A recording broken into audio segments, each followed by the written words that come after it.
Hi. So introduce yourself. So I'm Samiha. I'm actually a graduate student in Carnegie Mellon. I'm graduating in 2 days. What are you graduating from? Civil and environmental engineering. That's awesome. Yeah. And you know our intern Cam Roll. Yes, I do. And you grew up with Cam Roll. Yes, I did. And you grew up in Bangladesh with Cam Roll. Yes. And I did my high school, and I was there until my high school, and then I came here for my undergrad. So when we sat down with Cam Roll, we were talking to him sort of about the cultural differences in American food and food in Bangladesh growing up. So what do you think of that? Like, what's your takeaway from an event like this, and how does it resonate or not resonate with the way that you grew up?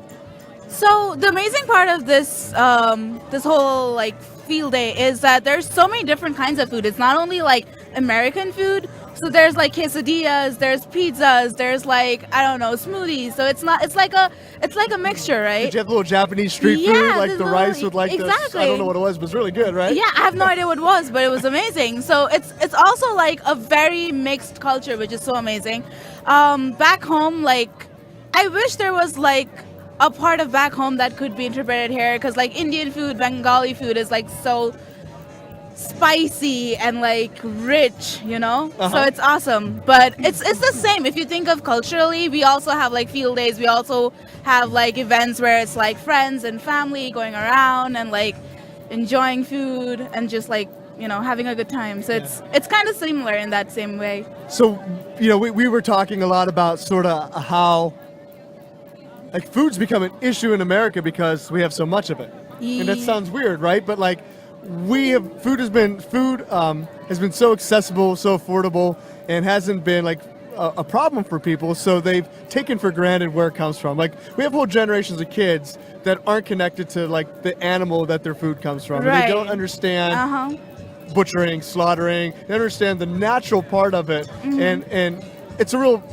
concern for people, and that's a lot of what this event's about. Like people in the restaurant industry, people in the food industry worry that there's this big disconnect, and that's not happening, I would suspect, not in Bangladesh. No, not as much. No. Yeah, because it's still about you and the food, and the cultural connection is still very much there. Exactly. And most of the times it's like when we make food, we get like, if I'm talking about my grandma's place, we actually like bring chicken and then like slaughter it and like, you know, so we know where it actually comes from. We saw the chicken, which is kind of scary because when you eat it, you're like, oh my God. But then on the flip side of it, you actually know where everything is coming from.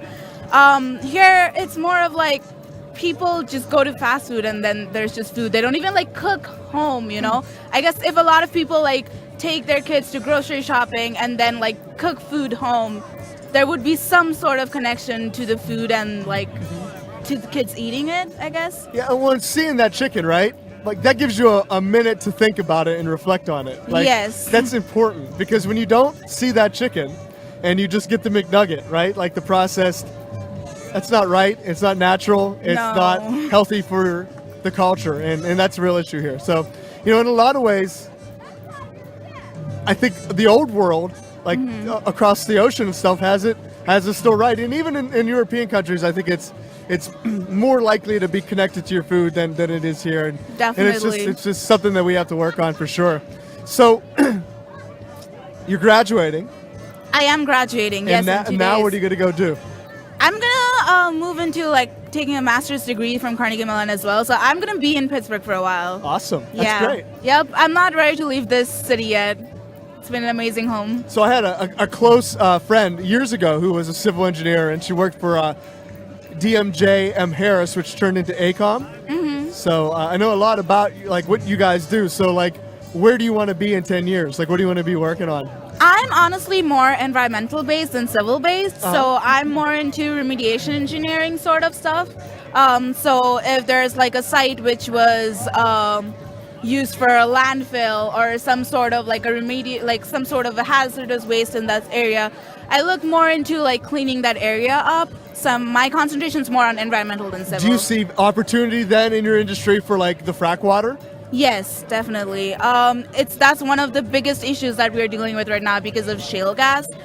So yeah, that's kind of there's always like a plus and minus negative side of like, do we actually do shale fracking or not? Yeah. So Regardless, like somebody's gonna have to deal with the leftovers of it, right? yes, definitely. And like, it's not 100% that there's no 100% like, oh, you can do shale fracking, but then make sure that it doesn't have any impact. There's definitely gonna be some sort of leak, and there's definitely gonna be some sort of contamination. So it's a very like severe thing that we have to like.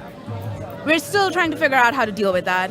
So would you see yourself kind of then in that side of it, or do you think that there's other sort of environmental, specific environmental corridors you'd go down? That is definitely one of the things I'm very interested in, but also like water bodies, how like there's a lot of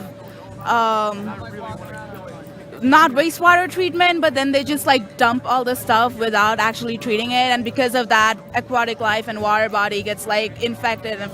Yeah. So that's also another thing. I'm not really sure where I'm going. Yeah. There's like a world full of opportunities. Did you eat figure anything? it out eventually. Did you eat anything awesome here? I actually love the. I don't even know what that was. It was like this small pocket of tortillas with like a bunch of lettuce and asparagus and like it was good though, cheese. right? It's so good. Yeah. Yeah. It's really cool. Well, enjoy yourself. Nice meeting you. It was great meeting you.